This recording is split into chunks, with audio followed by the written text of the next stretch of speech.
రైతు సోదరుల స్వాగతం. భారత వాతావరణ శాఖ తాజాగా ఒక బులెటిన్ రిలీజ్ చేసింది.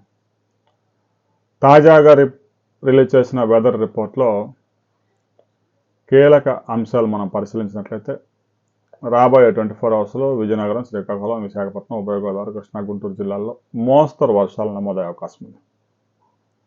ఇక తెలంగాణలోని దక్షిణ తెలంగాణలో ఖమ్మం, వరంగల్, ఆదిలాబాద్, కరీంనగర్, నిజామాబాద్ జిల్లాల్లో మోస్తరు వర్షాలు, హైదరాబాద్, సంగారెడ్డి, నల్గొండ జిల్లాల్లో తేలికపాటి వర్షాలు నమోదయ్యే అవకాశం ఉంది.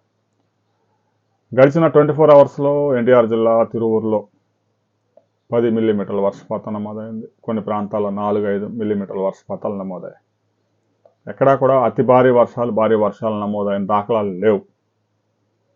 ఋతుపవనాలు ప్రవేశించిన కనుమరుగైపోయాయి. అల్పపీడనం వచ్చింది, ఒడిశా మీదుగా బెంగాల్ మీదకి ప్రభావం చూపింది. ఆవర్తనం ఒకటి కొనసాగుతుంది కాబట్టి దాని ప్రభావంతో ఆకాశం మేఘావృతమై పిడుగులతో కూడిన తేలికపాటి వర్షాలు నమోదయ్యే అవకాశం ఉంది. చాలామంది రైతులు వారి ప్రాంతాల్లో అసలు వర్షమే పడలేదని చాలామంది రైతులు కామెంట్ చేశారు.